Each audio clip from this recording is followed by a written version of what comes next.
자, 이번 이야기는 시청자 무얼님께서 시들무에 처음으로 찾아와 주셨습니다. 오늘 무얼님이 해주실 이야기는 어떤 이야기일지 같이 한번 들어보도록 하겠습니다. 네, 여보세요? 무얼님 안녕하세요. 네, 안녕하십니까? 아이고, 또 목소리가 굉장히 또 좋은 분을 또 이렇게 만나뵙게 돼서 감사드리고, 자, 일단은 무얼님께서 오늘 시들무에 찾아와 주신 이유는 귀신이라는 존재를 목격을 하신 적이 있어요? 네, 어릴 때부터 네. 일주일에 한 번씩, 아니면 한 달에 한 번, 1년에 한 번, 이렇게 귀신을 종종 보곤 했었습니다. 그렇다면 지금은 현재 안 보이시는 상태인가요? 네, 다행히 지금은 30살을 넘어서부터는 네네네. 이제 귀신을 다행히 안 보기 시작했습니다. 굉장히 그때는 누구한테 말을 해도 사실 막 공감을 해준다거나 그거를 같이 이야기를 해준다거나 그러신 분들이 많이 적었을 것 같은데, 자, 그러면 오늘 편안하게 그때 봤던 것들 이야기 들려주시면 될 것 같습니다. 그럼 준비하신 이야기 바로 시작해 주시면 됩니다.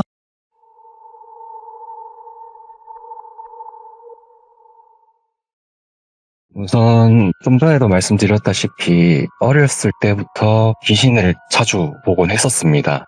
그러다 보니까 그러면 내가 처음으로 본 귀신은 언제일까라는 그러니까요. 생각을 하게 됐었어요. 예. 한 초등학교 좀 넘어가서부터. 그래서 곰곰이 생각해보니까 이때가 내가 기억하고 있는, 인지하고 있는 첫 귀신이구나라는 기억을 하게 되었는데, 우선 그 얘기부터 시작할까 합니다. 5살 때 저희 아버지가 이제 교통사고를 당하시면서 네. 병원에 한 3개월, 4개월 정도 입원을 하시게 된 일이 있었어요. 그때 저희 어머니께서는 아버지 간병을 위해서 저는 어쩔 수 없이 외할머니 집에서 살게 되었습니다. 정확히 기간은 2개월에서 3개월 사이였는데, 그때 제가 이게 귀신이구나라는 것을 경험하게 되었던 거죠. 우선 저희 외할머니는 작은 외할머니, 외할아버지가 있고 큰 외할머니, 큰 외할아버지가 계셨어요. 그러다 보니까 하루는 작은 외할머니 집에서 자고 하루는 큰 외할머니 집에서 자고 이렇게 번갈아 가면서 생활을 했었는데, 예. 그날은 작은 외할머니 집에서 자게 되었던 날입니다. 제가 도로변에 차 소리만 들어도 아빠다 하면서 나가보고 했었다고 하더라고요, 저희 외할머니가. 네네. 그만큼 아버지 어머니를 기다리고 했었던 날이었는데, 하루는 새벽 아침 해가 뜨기 직전 제일 어두운 시간대 아시죠? 네. 그때 잠결에 일어나서 볼일을 보러 나가게 되었어요. 근데 시골 마을이다 보니까 시골은 변소라고 하거든요. 그 변소가 집 안에 있는 게 아니라 대문 바깥에 논앞에 있었거든요. 그래서 이제 작은 외할머니는 위험하니까 안에서 볼일 보지 말고 변소 옆에 담벼락 앞에서 볼일을 보라 라고 했었는데, 그날 어둡고 하다 보니까 그냥 어렴풋이 여기가 돌담이구나 하고 볼일을 보게 되었죠. 예? 볼일을 다 보고 뒤를 돌아보았는데 변소 앞이 논이었거든요. 그 논두렁에 엄마가 서서 이리 오라고 손짓을 하더라고요. 뭐야? 예. 근데 제 기억에는 엄마였어요. 그래서 엄마 하면서 따라갔죠. 근데 그 순간부터 기억이 없습니다. 예. 그러다가 한참 시간이 지난 듯해요. 왜냐하면 정신을 차렸을 땐 이미 주변이 해가 다 뜨고 날이 밝아왔기 때문이죠. 정신을 차리고 보니까 제가 있었던 위치가 시골 마을에서도 차로 한 10분 이상을 가야지 도착할 수 있는 옆 동네에 있었더라고요. 귀신이 홀린 거죠, 쉽게 말해서.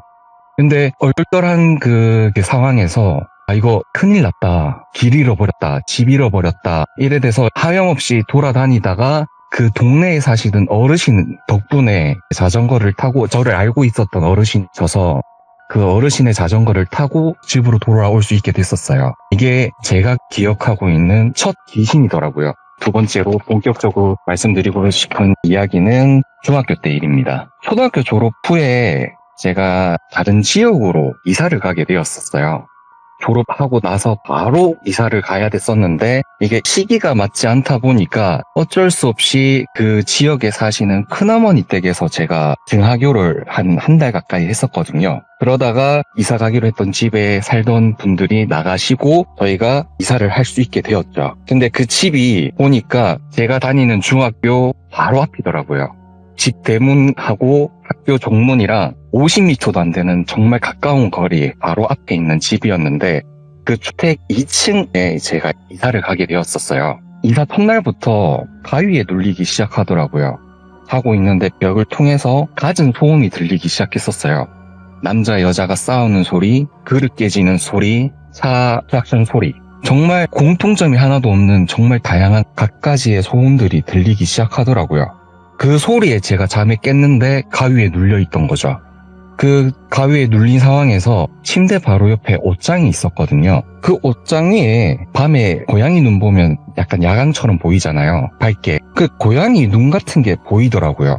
검은색에 눈만 밝게 해서 이렇게 보이는데 이게 정신을 차리고 자세히 들여다보니까 사람이더라고요. 굉장히 그 눈빛이 소름이 돋았는데 억지로 가위를 풀었어요. 정신을 차리고 또 가위 눌리신 분들은 아시겠지만 이걸 예. 억지로 풀게 되면 좀 몸이 녹초가 되잖아요. 엄청 힘들죠. 몸에 힘이 정말 잔뜩 들어가다 보니까 바로 기절하듯이 쓰러져 다시 잠이 들었습니다. 그렇게 둘째 날이 되었고 둘째 날에도 또 가위에 눌리더라고요. 마찬가지로 벽을 통해서 들리는 소음에 잠을 깨게 되었고 그러다가 방문이 제대로 안 닫혀 있었는지 스르륵 열리더라고요. 그 열린 방문 앞에 어제 그 전날 옷장 위에서 보았던 그 사람 형체의 무언가가 또 저를 많이 바라보고 있었습니다.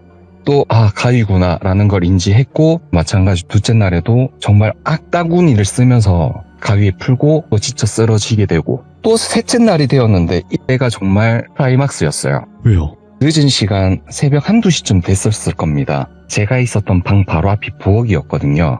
부엌에서 도마의 칼질하는 소리가 들리기 시작하더라고요. 그 소리에 깼어요. 이번에는 벽에서 들리는 소음이 아니라. 근데 다행히 가위에 또 눌리지 않았었고요. 이때는. 그래서 그 소리에 잠결에 나가 보았지만 역시나 아무것도 있지는 않았습니다. 그래서 잠에서 깬 김에 물 한 잔 마시고 들어가자 하고 물을 마시고 있는데 그때 저희 집 구조가 좀 긴 직사각형이고요. 네. 현관 들어오면 바로 앞이 거실이고 우측으로는 안방, 거실, 화장실이고 왼쪽으로 복도 형식으로 되어 있어요. 또 방바닥이 일반 장판이 아니라 대리석이었거든요. 대리석은 미끌미끌 하잖아요. 그 대리석 바닥에서 하는 뭔가 끌리는 소리가 들리더라고요. 그래서 뭔 소리지 싶어서 이렇게 바라보았죠. 바라보고 있는데 그 어두운 그 복도 앞에서 하반신이 없는 어떤 무언가가 썰매 끌듯이 저한테 다가오고 있더라고요. 굉장히 천천히 다가왔어요. 근데 이때부터 저는 몸이 굳어 있었습니다. 가위 눌린 듯이 완전 얼어붙어 있었는데 천천히 다가온 그 무언가가 천천히 고개를 들어 올리는데 혹시 그 일본 공포 만화 작가 중에 이토준지라고 아시죠? 알죠. 네, 굉장히 유명한 작가분이신데 그 작가의 작품 중에 소용돌이라는 작품이 있어요. 만화가. 제일 잘 알죠. 예. 그 만화처럼 눈, 코, 입이 소용돌이 쳐져 있더라고요. 그 소용돌이 쳐져 있는 이목구비 중에서 입이 굉장히 소름끼치게 웃고 있더라고요. 예. 저는 그때부터 몸이 굳어 있었음에도 불구하고 그 순간은 진짜 몸에 힘이 풀려가지고 주저앉고 싶을 정도로 이렇게 몸에 힘이 풀려 있는데도 몸이 굳어 있으니까 선 상태로 힘들게 있었거든요. 그렇게 몇 초를 가만히 어쩔 수 없이 바라볼 수밖에 없었어요. 그러다가 다행스럽게도 사라지면서 몸에 힘이 돌아오기 시작하면서 주저앉았는데 진짜 온몸이 땀으로 범벅이 돼 있었거든요. 이렇게 힘들게 쓰러지듯 그 자리에서 그냥 잠이 들어버렸습니다. 예. 어쩔 수 없이 그 다음날 어머니한테 얘기를 했어요. 나 이사 온 첫날부터 지금 3일째 연속으로 이런 경험을 겪고 있다. 힘들다 라고 얘기했더니 원래 이사 오기 전에 팥 뿌리고 하잖아요. 그걸 했음에도 불구하고 이렇다 좀 이상하다 해서 어쩔 수 없이 한 번 더 뿌려보자 예. 해서 한 번 더 팥을 뿌렸습니다. 그 후로 정말 다행스럽게도 그 집 안에서는 그 3번의 경험 이후로는 집 안에서는 귀신을 볼 수 없었어요. 근데 보통 귀신을 보시는 게 아니네, 보니까. 이게 정말 귀신들이 저를 괴롭히려고 하는 건가? 예. 아니면 나랑 놀아달라고 하는 건가? 의심스러운 경험이 있었거든요. 또 마찬가지로 제가 이 집에 살 때 겪었던 일인데 중학교 때 학원을 마치고 늦은 시간 집으로 귀가하던 길이었는데 저희 집이 좀 언덕 높은 곳에 위치를 하고 있습니다. 중학교도 언덕에 있고요. 힘겹게 올라가고 있는데 뒤에 또각또각 구두 소리가 들리기 시작하더라고요. 근데 분명히 집 그 언덕을 올라가기 시작했을 때 주변에 사람이 한 명도 없었거든요. 그래서 혼자 올라가고 있었는데 그 소리가 들리니까 뭐지 하고 뒤를 돌아보았을 땐 아무도 없었습니다. 아, 또 혹시 귀신인가 싶었죠. 근데 또 한참을 올라가다가 중간에 또 또각또각 구두 소리가 들리니까 또 뒤를 돌아보았을 땐 또 아무도 없고요. 그렇게 한 3번 정도를 반복하면서 집 앞 대문에 도착을 했을 때 집 앞 대문에서 열쇠를 딱 꽂는 순간 뒤에서 웃음소리가 들리더라고요. 그러면서 하는 얘기가 아, 재밌었다. 이러면서 그 소리에 놀라서 돌아봤더니 한 7, 8살쯤 되고는 여자아이였어요. 약간 단발머리의 여자아이였는데 뒤를 돌면서 형체가 사라지더라고요.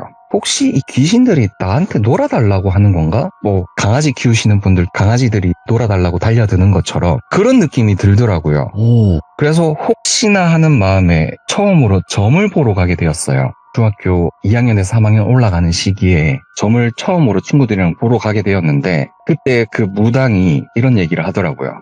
학생, 운이 참 좋네. 조금만 귀가 더 셌으면 나랑 같은 운명이었다. 그 얘기를 하더라고요. 예. 그래서 그러면 귀신을 지금 솔직히 보고 있는데 어떻게 해야 될까요? 그거는 뭐 방법이 없다 지금은.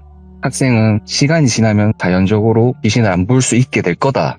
그동안에 귀신들이 학생한테 악을 끼칠 것 같지 않으니까 네. 괴로운 거 아니라면 그냥 지나가라. 이렇게 얘기를 해주시더라고요. 그렇게 저는 귀신을 군대를 전역하고 30살이 되기까지 한 번씩 보고 있었습니다. 아, 계속 드문드문 보셨구나. 네, 뭐 자주는 아니더라도 군대 전역한 후에는 한 1년에 한 번, 2년에 한 번 꼴로 한 번씩 귀신 보이더라고요. 군대 그러다가 안에서는 안 보였어요? 군대에서도 많이 봤었는데 예. 저는 기동대라는 곳을 입대하게 되었어요. 자대 배치를 아. 받게 되었었는데 뭐 5분대 기조라든지 기동수색대라든지 이런 역할을 하는 부대였거든요.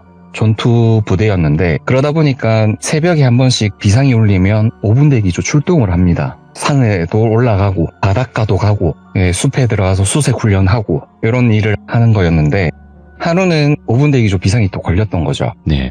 그때는 당직 사령이 조금 짓궂게도 그 새벽에 산을 올라가게 됐었어요. 근데 그 작전 지역까지 말 그대로 5분 내로 출동을 하고 최대한 빠르게 도착을 해야 되기 때문에 그 어두운 새벽에 산악구보를 하게 된 거죠. 열심히 올라가고 있었는데 그 산에 갑자기 야생동물 소리가 들리기 시작하더라고요. 늑대, 여우 같은 그런 야생동물의 소리가 들리기 시작해서 여기는 그런 게 있을 수가 없는 산인데 왜 이런 소리가 들리지? 라고 생각을 했다가 훈련이 끝나고 복귀를 했습니다. 이제 출동 다 끝나고 복귀를 했는데 저희가 2층 침대였거든요. 저희 부대가. 지금의 신식 건물 생기기 시작했던 시기라서 짬이 안 될 때다 보니까 2층에서 자게 되었고요. 근데 복귀를 해서 침대에 누웠는데도 그 야생동물 소리가 들리더라고요. 계속 귓가에 들리기 시작하더라고요. 그래서 혹시나 싶어서 제 선임한테 혹시 죄송한데 동물 소리 들리지 않느냐고 물어봤습니다. 근데 저만 들리고 있었던 거예요. 그 소리가. 아, 가위 들릴 것 같은데 라는 그런 찝찝한 기분에 잠에 들었습니다. 근데 아니나 다를까 굉장히 그 야생동물한테서 나는 그런 누린내 있죠. 그런 누린내가 굉장히 코끝을 찌르면서 잠에서 깼더니 늑대 같은 큰 개 한 마리가 제 가슴팍 위에서 얼굴을 물어 뜯으려고 입을 벌리고 있더라고요. 진짜 그 순간에는 1초도 안 돼서 온몸에 모든 힘을 써서 그 가위를 풀었는데 그 다음날 몸살이 걸릴 정도로 힘들었던 거죠. 근데 그 전날 저희가 5분대 기조 그 비상벨을 울려서 출동하기 직전 그날 그 주변에 있던 동네 어르신들이 강아지를 잡아먹었던 거였어요. 신고가 들어갔었대요. 강아지를 잡아먹으려면 그 전에 굉장한 매질이 있다 하더라고요. 그 소리 때문에 주민신고가 들어가서 경찰이 출동했던 그런 사건이 있었다 하더라고요. 혹시나 그 개가 저를 물어뜯으려고 했던 게 아니라 제 얼굴을 핥으려고 했던 건 아닐까라는 생각도 하긴 했었습니다. 엄청 무서운 그런 귀신들도 보시겠지만 이런 좀 안타까운 그런 느낌의 귀신의 형체라든지 그런 사연이 있는 귀신들도 많이 보셨다 싶네요. 네, 몇 번 있었죠. 그러니까요.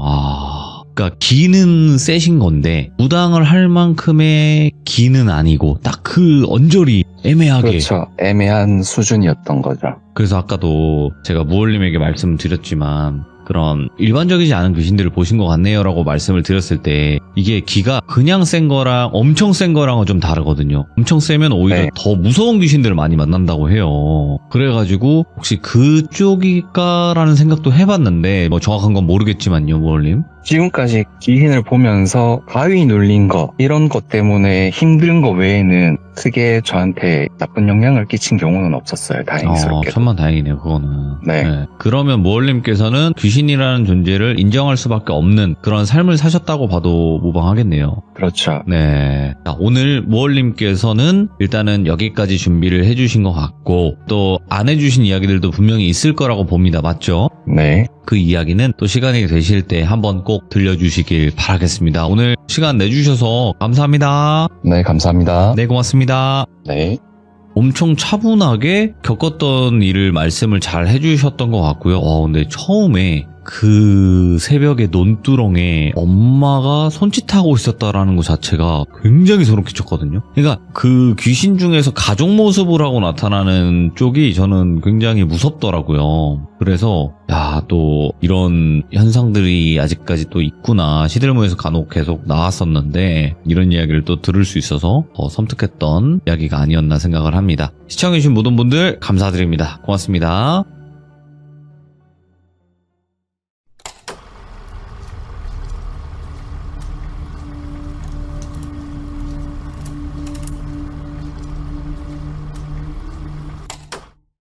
자, 이번 이야기는 시청자 무얼님께서 이야기를 들려주실 겁니다. 오늘 무얼님께서 들려주실 이야기는 첫 번째 이야기에서 굉장히 귀신을 많이 목격을 하셨던 분인 것 같아요, 살면서. 그래서 여러 가지 이야기들을 옴니버스 형태로 들려주셨는데 오늘도 그렇게 되지 않을까 생각을 합니다. 그래서 어떤 이야기일지 같이 한번 들어보도록 할게요. 네, 여보세요?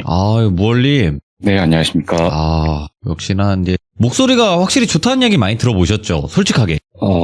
조금 들었습니다. 네. 안 들을 수 없는 목소리죠. 네. 자, 오늘 무얼님 찾아와 주셔서 감사합니다. 네. 네. 자, 일단은 첫 번째 이야기는 이제 귀신을 봐왔던 순서대로의 이야기를 좀 들려주셨어요, 저번에. 네. 네. 오늘은 어떤 이야기부터 시작이 될까요? 오늘도 지금까지 제가 겪었던 그런 이야기들을 한 4가지 정도 준비를 해왔습니다. 알겠습니다. 자, 그러면 도대체 어떤 귀신들을 봐오셨는지 같이 한번 들어보도록 하겠습니다. 렛츠고! 기리스입니다. 무얼이죠?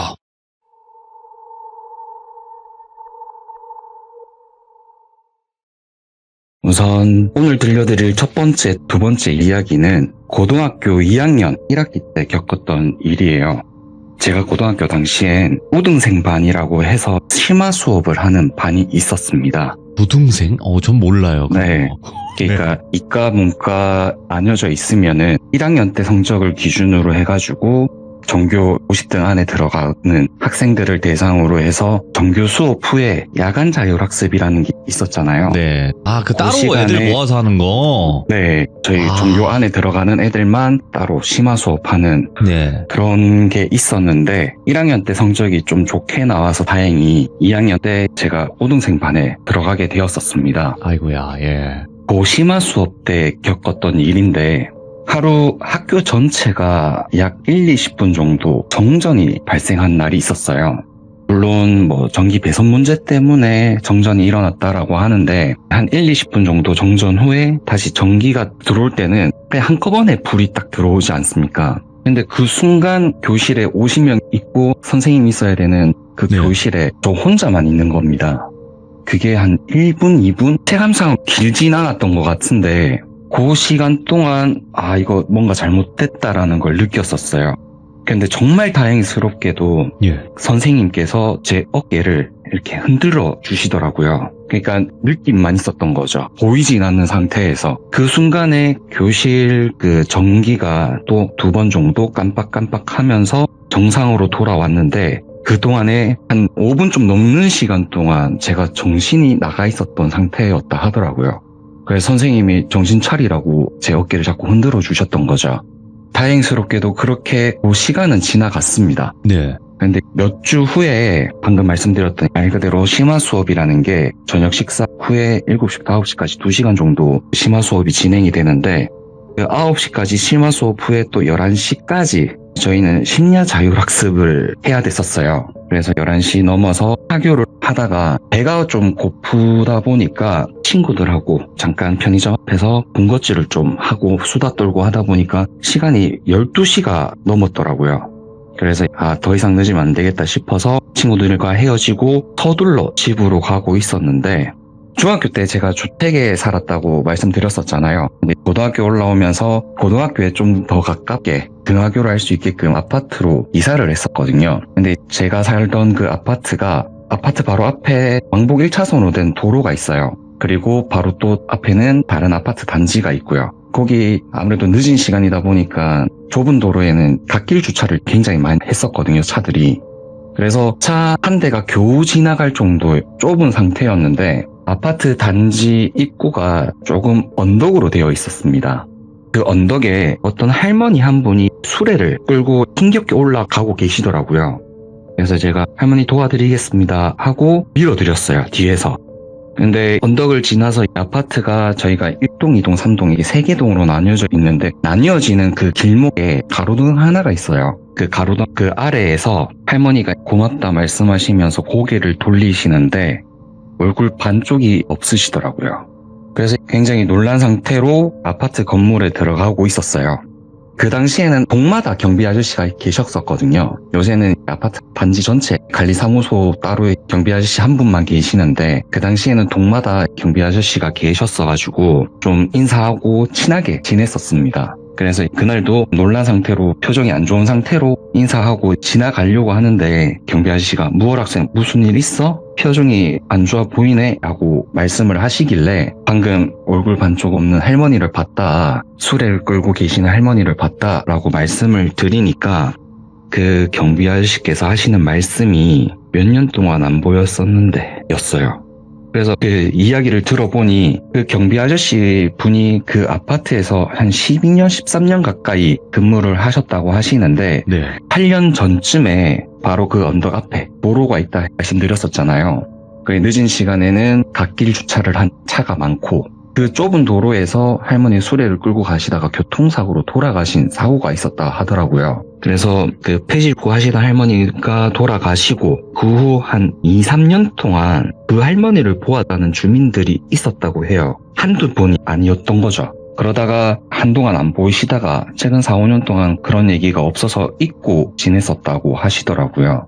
근데 그날 또 제가 봄으로 인해서 또 시작인가? 라고 말씀을 하시더라고요. 예. 이렇게 두 번째 이야기가 끝이 납니다. 아이고요, 예. 이제 세 번째는 대학교 1학년 때 이야기인데, 대학교 1학년 때는 기숙사 생활을 했었어요. 4인 기숙사에서 지내는데 시간이 지나다 보면 놀 때 한 친구가 한두 명 데리고 오고 또 한 친구가 한두 명 데리고 오고 하다 보면 한 10대 명이 모여서 같이 어울리고 놀게 돼요.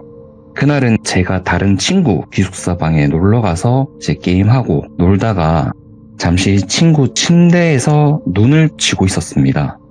이제 그 방에 저를 제외하고 6명이 놀고 있었는데 한 30분 좀 넘게 잠이 들었다가 친구들이 웅성웅성하는 소리에 깼어요. 친구 침대가 층 침대 2층이었는데 눈을 뜨면 바로 위가 천장이잖아요, 눈앞이. 근데 눈앞에 뭔가 흐릿한 형체가 보이더라고요.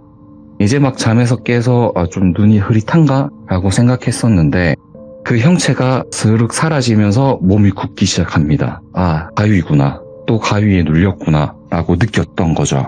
그 눈앞에 있던 형체는 사라졌는데 2층으로 올라오는 사다리 쪽에 뭔가 시선이 느껴지더라고요.